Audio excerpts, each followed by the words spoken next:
আসসালামু আলাইকুম everyone, welcome to my another blogs and videos. আমি আজকে আপনাদের সাথে শেয়ার করতে যাচ্ছি একজন ইঞ্জিনিয়ারিং স্টুডেন্টের লাইফ সকাল থেকে সন্ধ্যা পর্যন্ত কিভাবে কাটে, কি করা লাগে ভার্সিটিতে, সব কিছু মিলিয়ে। যাই হোক, সকাল 8টার দিকে ভার্সিটিতে চলে আসছি। এরপর আমি কফি কিনবো, এই জন্য কফির কাছে যাচ্ছি, কফির স্টলের দিকে যাচ্ছি। যাই হোক, কফির জন্য লাইনে দাঁড়িয়ে গেলাম। আমি ব্ল্যাক কফিটা প্রেফার করতেছি, সো ব্ল্যাক কফিটাই নিব। এরপরে কফি নেওয়া হয়ে গেল, আর এই কফিগুলো নিয়ে একটু ভিডিও করতেছিলাম আর কি। এই তো, যাই হোক, এরপরে গার্লস লাউঞ্জে চলে আসলাম। এসে আমার কিছু পড়া বাকি ছিল, সেগুলো কমপ্লিট করেছি, কারণ আজকে আমার আবার কুইজ ছিল আর কি।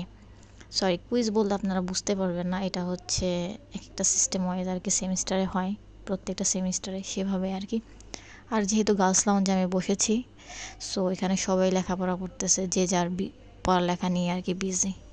এরপরে আমি চলে আসছি আবার লিফটের সামনে, এখানে ওয়েট করতেছিলাম, ক্লাসরুমে চলে যাব, কারণ আজকে আমার এক্সাম আছে, এই জন্য। ক্লাসরুমে গিয়ে দেখি যে স্যার আসেন নাই এখনও। এরপর কিছু স্টুডেন্ট চলে আসছে, আমি আমার সিট নিয়ে বসে পড়লাম। কিছুক্ষণের মধ্যেই কুইজটা শুরু হয়ে যাবে। এরপরে কুইজ শেষে আবার ক্লাস থেকে বের হয়ে গেলাম, স্যার বসে আছে, কার কোন প্রবলেম আছে সেটা জানার জন্য, যদি আমার প্রবলেম আজকে ছিল না। এরপরে 12:30 বাজে, আমি কফি খেতে আবার চলে আসছি গার্লস লাউঞ্জে একটু রিল্যাক্সেশনের জন্য। দেন আবার হেঁটে যাচ্ছিলাম ক্লাসরুমে, যেহেতু আমার ক্লাস উপরের দিকে ছিল আর হাতে 10 মিনিটের মতো টাইম ছিল, এই জন্য ভাবলাম আস্তে ধীরেই যাই, হেঁটে যাই, লিফটে না গিয়ে একটু আমার এক্সারসাইজও হবে, ভালোই হবে আর কি। এরপর আশেপাশে ঘুরে দেখতেছিলাম প্লাজা এরিয়াগুলোতে, আজকে ভার্সিটি মোটামুটি অনেক ফাঁকা আছে, আর বেশি স্টুডেন্টও আসে নাই, যেহেতু এমডাব্লিউতে ক্লাস হয়, তো সেই হিসেবে স্টুডেন্টও এই সেমিস্টারে এমডাব্লিউতে ক্লাস কম নিয়েছে, তো এই জন্য ক্লাসও ফাঁকা। দেন ক্লাসরুমের সামনে চলে আসছি, ল্যাব ক্লাস যেহেতু, সো ল্যাবের সামনে বা ল্যাবের ভিতরে কোনো ধরনের মোবাইল অ্যালাউ না, আমাদের ফ্যাকাল্টি বলে দিয়েছে, সো আমি ল্যাবের ভিতরে কোনো ভিডিও করতে পারিনি।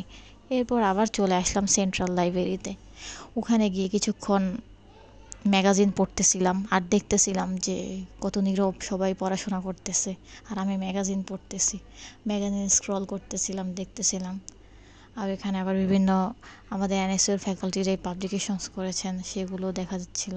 কিছু ফ্যাকাল্টিদেরকে যদিও চিনি, আবার কিছু আননন ফেসও আছে।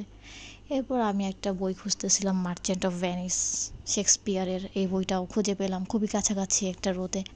এরপর এই বইটা নিয়ে কিছুক্ষণ পড়লাম, পড়ে আবার একটু লাইব্রেরির সব ফ্লোরগুলো একটু ঘুরে দেখতেছি। এরপরে আবার চলে আসছি ক্লাসরুম, আবার যেহেতু ক্লাসরুমে যেতে হবে, সো ক্লাসের জন্য আবার বের হয়ে গেছি ব্যাগগুলো এখান থেকে নিয়ে। এরপর ক্লাসে গিয়ে দেখি আমি সবার ফার্স্টে চলে আসছি, আর ক্লাসরুম ফাঁকা। দেন ক্লাস শেষ করে আবার লিফটের জন্য ওয়েট করতেছি, যেহেতু আমার ক্লাস 10 তলায় ছিল।